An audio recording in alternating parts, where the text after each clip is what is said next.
Hey, it's Kelly Dix. Today we're going to talk about 5 tips for buyers to not make these mistakes when you're writing an offer on a property. So let's go.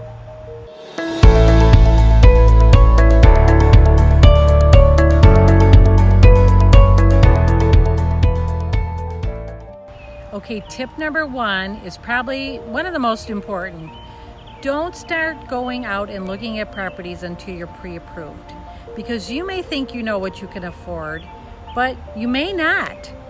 You want to talk to a lender, get pre-approved. This way you know exactly what price of the house you should be looking at, exactly what your monthly payments are going to be, and you're ready to go. The worst thing that can happen to you is go out looking at properties. Let's just say you're out looking on the weekends, you find the house that you love, you want to write an offer on it, and the lender, you can't get a hold of the lender till Monday. By that time, you have to wait and get a pre-approval letter. Something might be wrong with your credit. The buyer that's ready, they have their pre-approval letter ready. The house that you love, they're going to write an offer on again. So bottom line, first thing before you start looking, get your pre-approval letter ready, know how much you can afford, and know what your monthly payments and down payment are going to be. Okay, tip number 2, try and listen to your real estate professional when you're writing an offer on a house with the price that they're suggesting. I know you may want to listen to your family and friends or your neighbor that just bought a house 6 months ago with where the market's at. They may not know the certain area that you're buying in, what the situation is going on with that house, or even if it's a buyer or seller's market. If there's multiple offers on a property, you're not going to go in there and offer $5,000 less, because you know what? You're not going to get the house. So I would trust your real estate professional. They have the experience and the knowledge of what's going on in the real estate industry. Tip number 3 is something pretty new to our industry. Most sellers nowadays have audio and visual equipment in their homes.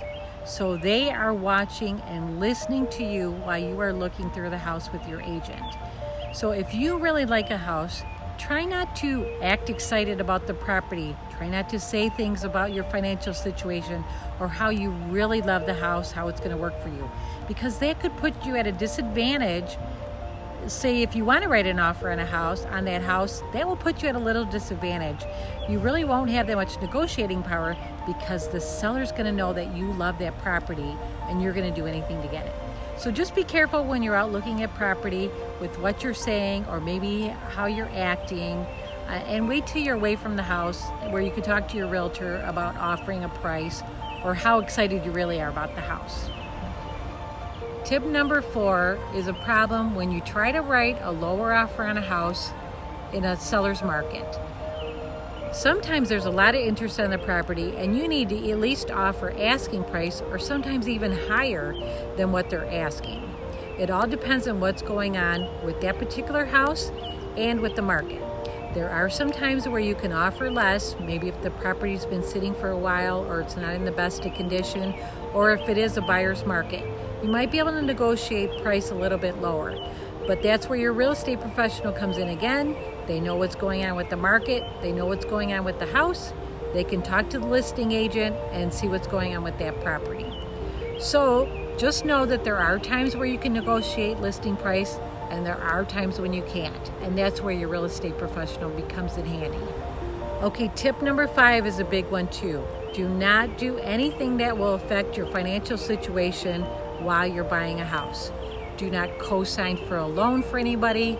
Do not lease a new car. Do not change your job. Do not put big deposits into your bank account or take big withdrawals out of your bank account. Do not even put anything on layaway for your new house, like new furniture. Don't do that. Do not do anything that will affect your financial situation until you sign those closing papers and you get the house. Then you can do whatever you want with your money. Do not open any other credit cards.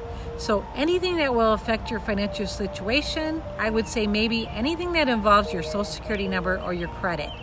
Do not do anything like that until after you've closed on the house. You don't want to do anything to disrupt your financial situation and your buying power.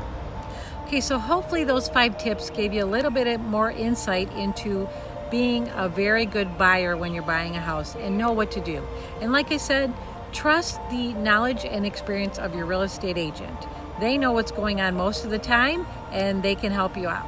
So hopefully I give you some good tips. Like my video, watch for future ones, and thanks for your time.